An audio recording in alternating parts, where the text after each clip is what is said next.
रुक्मणी प्रकाशन से वॉल्यूम 2 से प्रैक्टिस सेट को लगाने वाले हैं। इसमें आपका 30 प्रैक्टिस सेट दिए गए हैं। प्रत्येक सेट अपने आप में काफ़ी इंपॉर्टेंट है। अगर आपका भी सपना है बिहार दरोगा बनने का तो हर दिन प्रैक्टिस करते रहिए ताकि एक सेट कन्फर्म हो सके। चलिए शुरू करते हैं और आप लोग भी सोचिएगा अपना आंसर क्या हो सकता है। पहला प्रश्न है, आर्यों से संबंधित बोगज कोई अभिलेख कहाँ से प्राप्त हुआ है। प्रश्न इंपॉर्टेंट है। आर्यों से संबंधित बोगज कोई अभिलेख प्राप्त हुआ है मध्य एशिया से। ऑप्शन नंबर डी सही हो जाएगा। अगला प्रश्न देखते हैं, विक्रमशिला विश्वविद्यालय की स्थापना किसने की थी। आसान सा प्रश्न है। विक्रमशिला विश्वविद्यालय का स्थापना किया गया था धर्मपाल के द्वारा। ऑप्शन नंबर डी सही हो जाएगा। धर्मपाल जो कि पाल वंश से संबंधित हैं। बिहार के भागलपुर क्षेत्र में विक्रमशिला विश्वविद्यालय अवस्थित था। निम्नांकित में से किसने 1857 के विद्रोह को षड्यंत्र की संज्ञा दी थी। आंसर हो जाएगा option number D, James Outram M W Taylor ने। James Outram M W Taylor ने 1857 के विद्रोह को षड्यंत्र की संज्ञा दी थी। अगला प्रश्न है, वर्साई की संधि 1919 किनके बीच हुई थी। आंसर हो जाएगा ऑप्शन नंबर ए, प्रथम विश्व युद्ध में विजयी राष्ट्रों यानी कि मित्र राष्ट्र गुट तथा जर्मनी के बीच। वर्साई की संधि 1919 प्रथम विश्व युद्ध में विजयी राष्ट्रों यानी कि मित्र राष्ट्र तथा जर्मनी के बीच हुई थी। यह संधि 28 जून 1919 को हुई थी। अगला प्रश्न है, उपन्यास दुर्गेश नंदिनी के लेखक कौन हैं। आंसर हो जाएगा ऑप्शन नंबर सी, बंकिम चंद्र चटर्जी। स्वतंत्र भारत के प्रथम मंत्रिमंडल में संचार मंत्री कौन थे। इंपॉर्टेंट प्रश्न है। स्वतंत्र भारत के प्रथम मंत्रिमंडल में संचार मंत्री थे Rafi Ahmed Kidwai. Option number A सही हो जाएगा। अगला प्रश्न है, सूफी संत बहाउद्दीन जकारिया सूफीवाद के किस सिलसिला के थे। आंसर हो जाएगा ऑप्शन नंबर बी, सुहावर्दी सिलसिला के। सूफी संत बहाउद्दीन जकारिया सूफीवाद के सुहावर्दी सिलसिला से संबंधित है। अगला प्रश्न देखते हैं, प्रधानमंत्री उज्ज्वला योजना की शुरुआत कब हुई थी। प्रधानमंत्री उज्ज्वला योजना की शुरुआत की गई थी 1 मई 2016 को। ऑप्शन नंबर बी सही हो जाएगा। निम्न में से कौन विकसित अर्थव्यवस्था के उदाहरण में शामिल हैं। आंसर हो जाएगा ऑप्शन नंबर डी, उपयुक्त सभी, यानी कि संयुक्त राज्य अमेरिका, जापान तथा ब्रिटेन। संयुक्त राज्य अमेरिका, ब्रिटेन एवं जापान के तीनों विकसित अर्थव्यवस्था के उदाहरण में शामिल हैं। अगला प्रश्न है, रिजर्व बैंक ऑफ इंडिया के द्वारा अपना वित्तीय वर्ष यानी कि खाता वर्ष किस वर्ष से 1 अप्रैल से 31 मार्च के रूप में शुरू किया गया। आंसर हो जाएगा ऑप्शन नंबर डी, 2021 ईस्वी से। 11 नंबर जो कि इंग्लिश का प्रश्न है, इसे आप लोग बना लीजिएगा। इसका आंसर हो जाएगा ऑप्शन नंबर सी। 12 का आंसर हो जाएगा ऑप्शन नंबर डी, इसमें पेसिव वॉइस चुनना है। इसका आंसर हो जाएगा option number D, my book was stolen by Suresh, जो कि एक्टिव वॉइस है।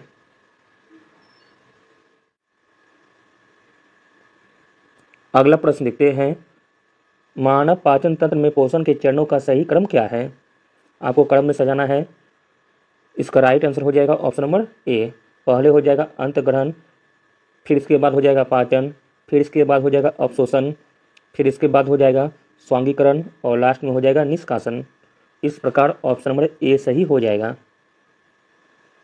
अगला प्रश्न है, नीचे दिए गए कथनों पर विचार करें। कथन 1 में दिया गया है, माइटोकॉन्ड्रिया को कोशिका का बिजली घर कहा जाता है क्योंकि यह एटीपी के रूप में ऊर्जा उत्पन्न करता है। कथन 2 में है, लाइसोसोम को कोशिका की आत्मघाती थैली कहा जाता है क्योंकि इसमें शक्तिशाली पाचक एंजाइम होते हैं जो पूरी कोशिका को नष्ट कर सकते हैं। इसका राइट आंसर हो जाएगा ऑप्शन नंबर ए, कथन 1 और कथन 2 दोनों सही हैं। अगला प्रश्न है, निम्नलिखित में से कौन सा विकल्प पादप कोशिका में पाए जाते हैं लेकिन जंतु कोशिका में नहीं। आंसर हो जाएगा ऑप्शन नंबर सी, 1, 3 और 4, यानी कि कोशिका भित्ति, हरित लाभक तथा बड़ी रसधानी। पादप कोशिकाओं में कोशिका भित्ति, हरित लाभक, बड़ी रसधानी पादप पाए जाते हैं लेकिन जंतु कोशिकाओं में नहीं पाए जाते हैं। अगला प्रश्न है, पौधों में जल और खनिजों के परिवहन के लिए कौन सा ऊतक जिम्मेदार है। आंसर हो जाएगा option number B, xylem. Hydra में अलैंगिक जनन की विधि क्या है। इंपॉर्टेंट प्रश्न है, हाइड्रा में अलैंगिक जनन की विधि हो जाएगी मुकुलन, ऑप्शन नंबर सी सही हो जाएगा। हाइड्रा में अलैंगिक जनन की विधि मुकुलन है, यानी कि बर्डिंग। अगला प्रश्न देखते हैं, करंट अफेयर का प्रश्न है, सितंबर 2025 में भारत और किस देश के बीच पहला द्विपक्षीय समुद्री अभ्यास अमोघ आयोजित किया गया? आंसर हो जाएगा ऑप्शन नंबर ए, ग्रीस देश के साथ। सितंबर 2025 में भारत और ग्रीस ने अपना पहला द्विपक्षीय समुद्री अभ्यास अमोघ आयोजित किया था। अगला प्रश्न है, 22 सितंबर 2025 से भारत में किस टैक्स सिस्टम में ऐतिहासिक बदलाव लागू हुआ है? तो दोस्तों वह टैक्स हो जाएगा वस्तु एवं सेवा कर, यानी कि जीएसटी। 22 सितंबर 2025 से भारत में जीएसटी 2.0 लागू हुआ, जिसका उद्देश्य टैक्स प्रणाली को और अधिक सरल बनाना है। अगला प्रश्न है, 23 सितंबर को भारत सरकार ने वित्तीय वर्ष 2025-26 के दौरान प्रधानमंत्री उज्ज्वला योजना के तहत कितने लाख अतिरिक्त एलपीजी कनेक्शन प्रदान करने की घोषणा की है? आंसर हो जाएगा option number D, 25 lakh. Bharat ने पंचवर्षीय योजना के क्रम में अंतिम पंचवर्षीय योजना कौन सी थी? राइट आंसर है ऑप्शन नंबर सी, 12वीं पंचवर्षीय योजना, जो कि अंतिम पंचवर्षीय योजना थी। अगला प्रश्न है, निम्न में से कौन कथन भारत के लिए सही है? जो कथन भारत के लिए सही हो है वह हो जाएगा 1 और 2 दोनों, यानी कि राष्ट्रीय शिक्षा नीति 2020 के अनुसार वर्ष 2030 तक 100% स्कूली शिक्षा प्राप्त कर लेना लक्ष्य है। आज भी देश में निरक्षरों की संख्या उतनी है जितनी स्वाधीनता के समय भारत की जनसंख्या थी। अगला प्रश्न देखते हैं, आपात उपबंध का उल्लेख भारतीय संविधान के किस भाग में है? आंसर हो जाएगा ऑप्शन नंबर सी, भाग 18 में। निजता का अधिकार भारतीय संविधान द्वारा प्रदत्त किस मौलिक अधिकार के तहत माना जाता है? राइट आंसर हो जाएगा ऑप्शन नंबर बी, स्वतंत्रता का अधिकार। अनुच्छेद 21 के अनुसार किसी व्यक्ति को उसके प्राण एवं दैहिक स्वतंत्रता से विधि द्वारा स्थापित प्रक्रिया के अनुसार ही वंचित किया जा सकता है, अन्यथा नहीं। अगला प्रश्न देखते हैं, भारतीय संविधान के किस अनुच्छेद में राष्ट्रपति पद के निर्वाचन मंडल का उल्लेख है? आंसर हो जाएगा ऑप्शन नंबर सी, अनुच्छेद 54 में। रीट कितने प्रकार के होते हैं? आंसर हो जाएगा ऑप्शन नंबर बी, 5 प्रकार के। रीट 5 प्रकार के होते हैं।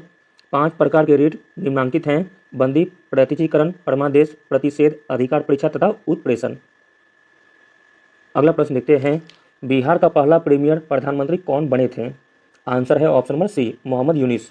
भारतीय संविधान के संघ शक्ति समिति यानी कि यूनियन पावर कमेटी के अध्यक्ष कौन थे? आंसर हो जाएगा ऑप्शन नंबर ए, जवाहरलाल नेहरू।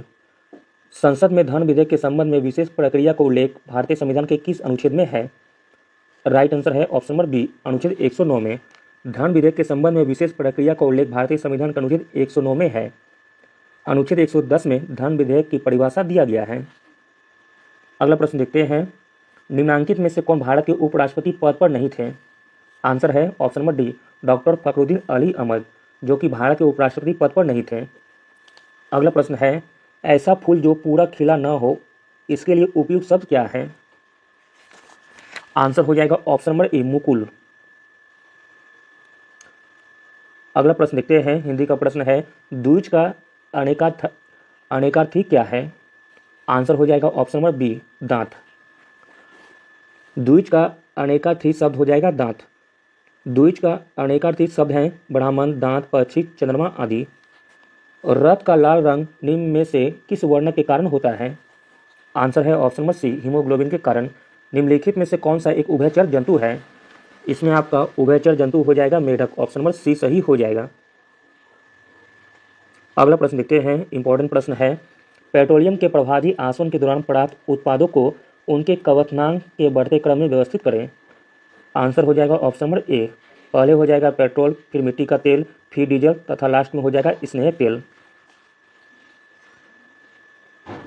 अगला प्रश्न है, दिए गए कथनों पर विचार करें। कथन 1 में समस्थानिकों में प्रोटॉनों की संख्या समान होती है लेकिन न्यूट्रॉनों की संख्या भिन्न होती है। कथन 2 में है समभारिकों यानी कि आइसोबार में परमाणु संख्या समान होती है लेकिन द्रव्यमान संख्या भिन्न होती है। इसका राइट आंसर हो जाएगा ऑप्शन नंबर ए, केवल कथन 1 सही है। समस्थानिक यानी कि आइसोटोप एक ही तत्व के वे परमाणु होते हैं जिनकी परमाणु संख्या समान होती है लेकिन द्रव्यमान संख्या भिन्न होती है, क्योंकि उनमें न्यूट्रॉन की संख्या अलग अलग होती है। समभारिक यानी कि आइसोबार विभिन्न तत्वों के वे परमाणु होते हैं जिनकी द्रव्यमान संख्या समान होती है लेकिन परमाणु संख्या भिन्न होती है। अगला प्रश्न है, निम्नलिखित में से कौन से गुण सहसंयोजी यौगिकों के हैं? राइट आंसर हो जाएगा ऑप्शन नंबर ए, केवल 1 और 2।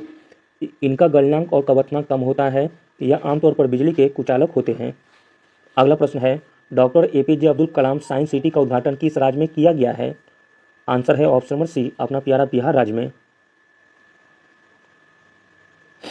अगला प्रश्न है, सितंबर 2025 को प्रसिद्ध गायक जुबिन गर्ग का निधन हो गया। इनका संबंध किस राज्य से है? आंसर है ऑप्शन नंबर बी, असम राज्य से। जुबिन गर्ग का निधन हो गया, इनका संबंध है असम राज्य से। राष्ट्रीय पुरस्कार विजेता कौन सा लघु फिल्म भारत के प्रधानमंत्री नरेंद्र मोदी का जीवन संदेश देती है? आंसर है ऑप्शन नंबर ए, चलो जीते हैं। अगला प्रश्न देखते हैं, आसान सा प्रश्न है, नर्मदा नदी कहाँ से निकलती है? नर्मदा नदी निकलती है मध्य प्रदेश से। ऑप्शन नंबर ए सही हो जाएगा। मध्य प्रदेश के अमरकंटक की पहाड़ी से निकलती है नर्मदा नदी।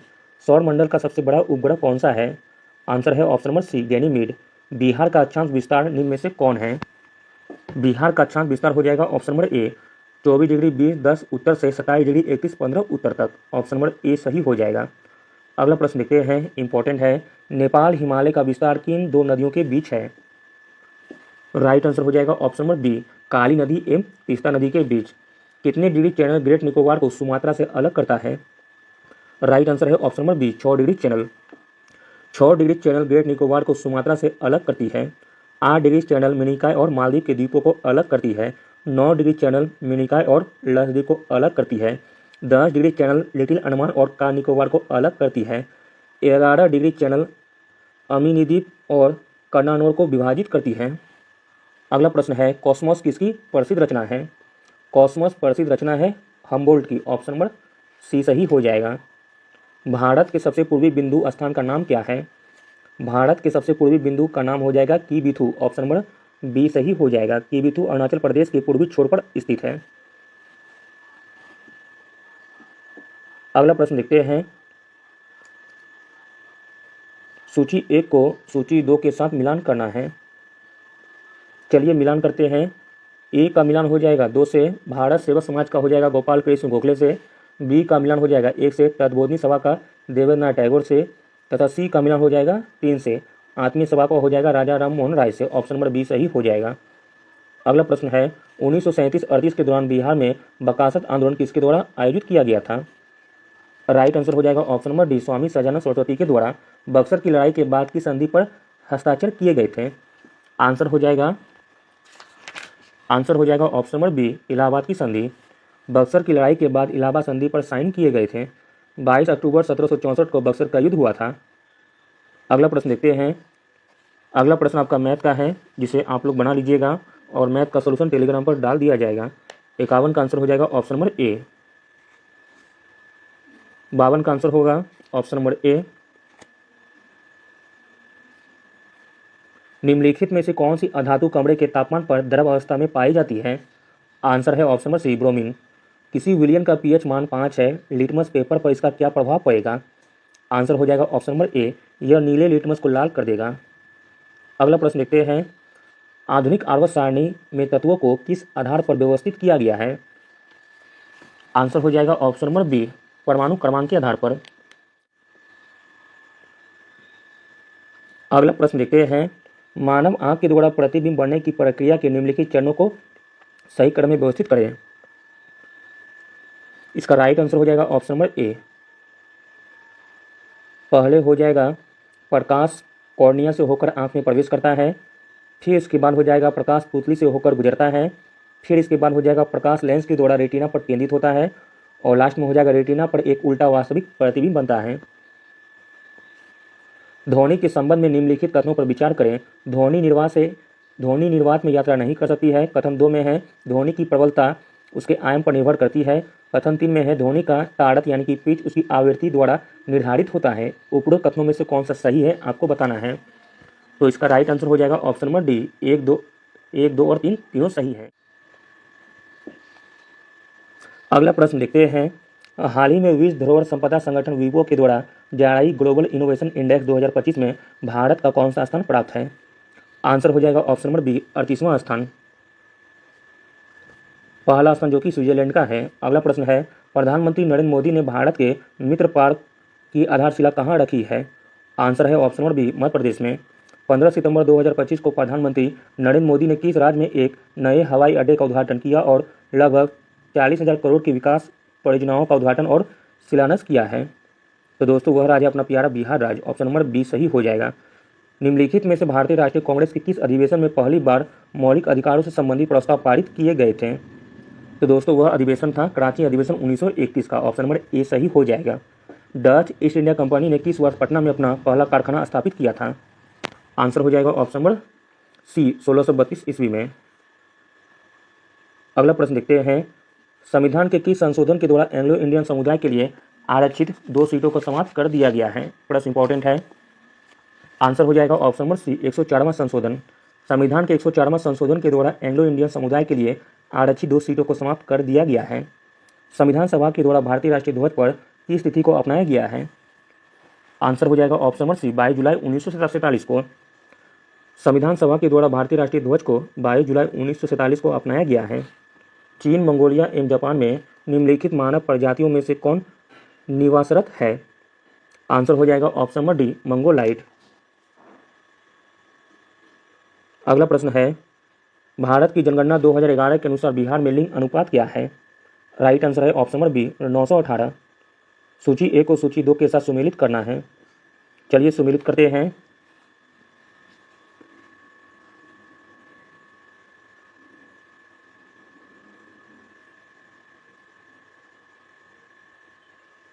ए का मिलान हो जाएगा 4 से वैशाली पुष्प उत्पादन से, बी का मिलान हो जाएगा 1 से भागलपुर रेशम उत्पादन से, सी का मिलान हो जाएगा 2 से जमुई का सोना से, और डी का मिलान हो जाएगा मधेपुरा का रेल डिब्बा कारखाना से। इस प्रकार ऑप्शन नंबर डी सही हो जाएगा। निम्नलिखित शहरों में से कौन सी नदी के किनारे स्थित है? आंसर है option number B Paris. Paris Seine नदी के किनारे स्थित है। अगला प्रश्न देखते हैं, लावा के ठंडा होने और ठोस होने से किस प्रकार की चट्टान बनती है? प्रश्न इंपॉर्टेंट है। लावा के ठंडा होने पर और ठोस होने से जो चट्टान बनती है वह हो जाएगी इग्रियस चट्टान, ऑप्शन नंबर बी सही हो जाएगा। इग्रियस चट्टानों का निर्माण ज्वालामुखी से निकले मैग्मा या लावा से होता है। अगला प्रश्न है, बिहार राज्य ने पहली बार ग्रीन बजट कब पेश किया था? आंसर है ऑप्शन नंबर डी वित्तीय वर्ष 2020-21 में। आगे प्रश्न मैथ का है जिसे आप लोग बना लीजिएगा और इसका सोल्यूशन टेलीग्राम पर डाल दिया जाएगा। 71 का आंसर हो जाएगा ऑप्शन नंबर डी, 72 का आंसर हो जाएगा ऑप्शन नंबर ए। अगला प्रश्न देखते हैं, निम्नलिखित में से कौन से संपर्क बल यानी कि कॉन्टैक्ट फोर्स के उदाहरण हैं? आंसर हो जाएगा ऑप्शन नंबर डी घर्षण बल, जो कि संपर्क बल का उदाहरण है। निम्नलिखित में से कौन सा सीधी रेखीय गति का उदाहरण है? आंसर है ऑप्शन नंबर सी सीधी सड़क पर चलती कार की गति। सीधी सड़क पर चलती कार की गति जो कि सीधी रेखीय गति का उदाहरण है। अगला प्रश्न देखते हैं, शक्ति यानी कि पावर का इकाई मात्रक क्या है? पावर का इकाई मात्रक हो जाएगा वाट, ऑप्शन नंबर बी सही हो जाएगा। अगला प्रश्न देखते हैं, यदि किसी चालक के 2 सिरों के बीच विभवांतर 10 वोल्ट है और उसमें 2A की धारा प्रभावित होती है तो चालक का प्रतिरोध कितना होगा? आंसर है ऑप्शन नंबर बी 5 ओम। एक समतल दर्पण यानी कि प्लेन मिरर की फोकस दूरी कितनी होती है? आंसर है ऑप्शन नंबर बी अनंत। हाल ही में नेपाल की पहली महिला प्रधानमंत्री कौन बनी है? आंसर है option number A Sushila Karki. सितंबर 2025 में किस केंद्रीय मंत्रालय ने जनजातीय कला और संस्कृति को बढ़ावा देने के लिए आदि संस्कृति नामक एक डिजिटल प्लेटफॉर्म लॉन्च किया है? आंसर हो जाएगा ऑप्शन नंबर बी जनजातीय कार्य मंत्रालय ने। सितंबर 2025 में किस देश में महिला विश्व कप 2025 का आयोजन होगा, जिसके लिए आईसीसी ने विल टू विन अभियान शुरू किया है? आंसर है ऑप्शन नंबर ए भारत में। अगला प्रश्न देखते हैं, निम्नलिखित में से पीसीआरए का फुल फॉर्म होगी? पीसीआरए का फुल फॉर्म हो जाएगा पेट्रोलियम संरक्षण अनुसंधान संघ, ऑप्शन नंबर बी। भारत के निम्नलिखित राज्यों में से किसमें कोयले का प्रमुख भंडार है? आंसर है ऑप्शन नंबर डी उपयुक्त सभी में। आत्मकथा I have the street a Kutti cricket story के लेखक कौन हैं? आंसर है option number C R Ashwin और एस मोगा। अगला प्रश्न है, जोजिला सुरंग निम्नलिखित में से किन स्थानों को जोड़ेगा? आंसर है ऑप्शन नंबर डी श्रीनगर एवं लेह को। कलिंग महोत्सव किस राज्य में मनाया जाता है? कलिंग महोत्सव मनाया जाता है ओडिशा राज्य में, ऑप्शन नंबर सी। भारतीय पैरा एथलीट पारुल परमार किस खेल से संबंधित है? आंसर हो जाएगा ऑप्शन नंबर बी बैडमिंटन से। पारुल परमार का संबंध है बैडमिंटन से। अगला प्रश्न है, बांग्लादेश के संविधान के अनुसार निम्नलिखित में से कौन सा बांग्लादेश का राज धर्म है? आंसर है ऑप्शन नंबर ए इस्लाम। पंचवर्षीय योजना का निम्नलिखित में से कौन सा लक्ष्य सीधे जनता से संबंधित है? आंसर हो जाएगा ऑप्शन नंबर ए, समता। अगला प्रश्न देखते हैं, धीवई भारत के किस पड़ोसी देश की राजभाषा है? आंसर हो जाएगा ऑप्शन नंबर ए, मालदीव की। 2011 की जनगणना के अनुसार निम्नलिखित में से किस प्रवासन धारा का परसेंट सबसे अधिक है? आंसर है ऑप्शन नंबर डी, ग्रामीण से ग्रामीण। 2011 की जनगणना के अनुसार ग्रामीण से ग्रामीण प्रवासन धारा का परसेंट सबसे अधिक है। अगला प्रश्न मैथ का है, 91 का आंसर हो जाएगा ऑप्शन नंबर बी। मैथ का पीडीएफ आपका पीडीएफ विद सॉल्यूशन टेलीग्राम पर डाल दिया जाएगा, जिससे आप लोग प्रैक्टिस कर सकते हैं। 92 का आंसर हो जाएगा ऑप्शन नंबर डी। अगला प्रश्न है, सौर पैनलों में उपयोग किए जाने वाले फोटोवोल्टिक सेल सूर्य के प्रकाश को सीधे विद्युत ऊर्जा में परिवर्तित करते हैं। यह रूपांतरण किस मूल भौतिक सिद्धांत पर आधारित है? आंसर है ऑप्शन नंबर ए, प्रकाश विद्युत प्रभाव, जिसमें प्रकाश कण अर्धचालक से इलेक्ट्रॉनों को मुक्त करते हैं। अगला प्रश्न देखते हैं, चक्रवात यानी कि साइक्लोन के केंद्रों में एक शांत क्षेत्र होता है जिसे चक्रवात की आंख कहते हैं। भौतिक के अनुसार इस केंद्रीय क्षेत्र की मुख्य विशेषता क्या है? आंसर हो जाएगा ऑप्शन नंबर बी, अत्यंत निम्न वायुदाब का क्षेत्र। अगला प्रश्न है, एक किसान जब हैंडपंप चलाकर पानी निकालता है तो उसका हैंडल एक सरल मशीन के रूप में कार्य करता है। भौतिक के अनुसार हैंडपंप का हैंडल किस श्रेणी का उत्तोलक है? आंसर है ऑप्शन नंबर ए, प्रथम श्रेणी का उत्तोलक। डेयरी उद्योग में दूध को पाश्चुरीकृत करने के लिए उसे तेजी से एक निश्चित उच्च तापमान तक गर्म किया जाता है, फिर तुरंत ठंडा कर दिया जाता है। इस प्रक्रिया में ऊष्मा के तीव्र हस्तांतरण के लिए किस भौतिक विधि का उपयोग सबसे कुशल माना जाता है? आंसर हो जाएगा option number C, plate heat exchanger का उपयोग करके चालन और संवहन करके। अगला प्रश्न है, वाहनों से होने वाले वायु प्रदूषण को कम करने के लिए उनके निकास तंत्र में उत्प्रेरक परिवर्तक लगाया जाता है। यह उपकरण हानिकारक गैसों को कम हानिकारक पदार्थों में बदलने के लिए उच्च तापमान और उत्प्रेरक का उपयोग करता है। यह प्रक्रिया मुख्य रूप से ऊर्जा के किस रूप का उपयोग करती है? राइट आंसर है ऑप्शन नंबर सी, ऊष्मीय ऊर्जा का, यानी कि थर्मल एनर्जी का। 16वीं एशियाई शूटिंग चैंपियनशिप में भारत ने कुल कितने स्वर्ण पदक जीते हैं? राइट आंसर है ऑप्शन नंबर बी, 50 स्वर्ण पदक। ग्लोबल हंगर इंडेक्स रिपोर्ट 2025 में भारत का स्थान कौन सा है? राइट आंसर है ऑप्शन नंबर सी, 102वां स्थान। अगला और अंतिम प्रश्न है, 18वें अंतर्राष्ट्रीय पृथ्वी विज्ञान ओलंपियाड में भारत ने कितने पदक जीते हैं? राइट आंसर है ऑप्शन नंबर सी, 7 पदक।